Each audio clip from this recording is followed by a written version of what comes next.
வணக்கம். சதுரகிரி மலையில் காவல் தெய்வமாக இருக்கிற பலா மரத்தின் அடியில் குடிகொண்டு இருக்கிற பிலாவடி கருப்புசாமியினுடைய வரலாற்றை பற்றி அந்த வீடியோவில் பார்க்க போகிறோம்.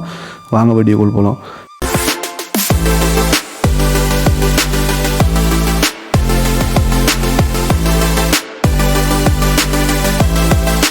பிலாவடி கருப்பனுடைய வரலாறு இரண்டு விதமாக சொல்லப்படுது. ஒரு வரலாற்றுப்படி பார்த்தா ஒரு காலத்தில் கருப்புசாமி மாடுகளை மேய்க்கக்கூடிய காவல்காரனாக இருந்திருக்கிறாரு. அவர்களுடைய மாடுகளிலிருந்து சிவபெருமான் பாலை யாருக்கும் தெரியாமல் குடிச்சிட்டு வந்திருக்கிறாரு. இப்படி செய்யும்போது ஒரு முறை சிவபெருமான் கையும் களவும் மாட்டிக்கிறாரு. சிவபெருமான் மாடினுடைய காம்பிலிருந்து பாலை நேரடியாக குடித்து கொண்டிருக்கும் போது கருப்புசாமி ஒரு பெரிய தடியால் சிவபெருமான் அடிச்சிடுறாரு. இதனால் சிவபெருமானுடைய தலையிலிருந்து ரத்தம் பயங்கரமாக கொட்டுது. இதனால் சிவபெருமான் தன்னுடைய திருவிழாவில் நிறுத்தி கொண்டு தன்னுடைய சுயரூபத்தை கருப்புசாமிக்கு காட்சி கொடுத்து அதே இடத்துல சுந்தர மகாலிங்கமாக விற்றிருந்து கருப்புசாமிக்கு தனக்கு காவல் தெய்வமாக நியமிக்கிறாருன்னு சொல்லப்படுது.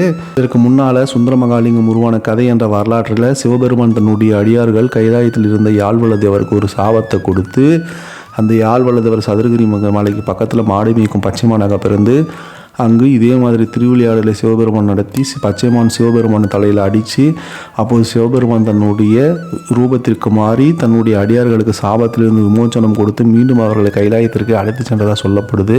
இதில் ஒரு வரலாறு இருக்குது. அப்படி பார்க்கும்போது சாபம் பெற்ற யாழ்வல்ல தேவர் தான் பூமியில் பச்சைமானாக பிறந்த கருப்புசாமியாக நாம் எடுத்துக்கொள்ளலாம். இந்த பிலாவடி கருப்புசாமி தோன்றியதற்கு இன்னொரு வரலாறும் சொல்லப்படுது. முன்னொரு காலத்தில் வணிகர் ஒருவர் வந்து சிவபெருமானுக்கு கோயில் கட்ட ஆசைப்படுறாரு. ஆனால் அவர்கிட்ட தேவையான பணம் இல்லை. பல இடங்களில் கேட்டு பார்க்குறாரு. பணமும் எங்கேயுமே கிடைக்கல. இதனால் ரொம்ப மன உளைச்சல் பட்டு வருத்தப்பட்டிருக்கிறாரு. சமயத்தில் ஒரு முனிவர் வந்து அந்த வணிகருக்கு வழிகாட்டுறாரு. சதுரகிரி மலையில் காளிங்கநாத சித்தர்னு ஒருத்தர் இருக்கிறாரு. அவர்கிட்ட போய் உன்னுடைய பிரச்சனையெல்லாம் சொல்லு, உன் பிரச்சனைக்கான வழி பிறக்கும் அப்படின்னு சொல்லி அனுப்புகிறாரு. உடனடியாக அந்த வணிகரும் சதுரகிரி மலைக்கு வந்து காளிங்கநாத சித்தரை சந்தித்து தன்னுடைய பிரச்சனை எல்லாத்தையும் சொல்கிறாரு. உடனே காளிங்கநாதர் சில மூலிகைகளை கொடுத்து உலோகங்களை தங்கங்களாக மாற்ற வித்தையும் காட்டுறாரு. வணிகருக்கு தேவையான தங்கத்தை எல்லாம் கொடுத்தது போக மீதமுள்ள தங்கத்தையும் தங்கம் தயாரிக்க பயன்படுத்தப்பட்ட மூலிகை தைலத்தையும் நிலத்தில் கொட்டி பெரிய பாறையெல்லாம் மூடி விடுகிறாரு. இந்த தங்கம் தயாரிக்கப்பட்ட பயன்படுத்தப்பட்ட தைலத்திற்கும் மீதமுள்ள தங்கத்திற்கும் காவலாக அந்த கிணற்றுக்கு அருகிலேயே கருப்புசாமியை காவல் தெய்வமாக நியமிச்சிருக்கிறாருன்னு சொல்லப்படுது.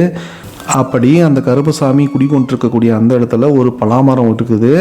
அதனால தான் அந்த கருப்புசாமிக்கு பிலாவடி கருப்புசாமி அப்படின்னு பெயர் வந்து தான் சொல்லப்படுது. இல்லை, இந்த பலாமரத்தை பற்றி இன்னொரு அதிசயமும் சொல்லப்படுது. இந்த பலாமரத்தில் இருந்து காய் விழுந்தால்தான் மீண்டும் ஒரு காய் காய்க்கும் அப்படின்ற அதிசயம் இங்கு இன்னும் நிகழ்ந்து கொண்டு தான் இருக்குது அப்படின்னு சொல்லப்படுது.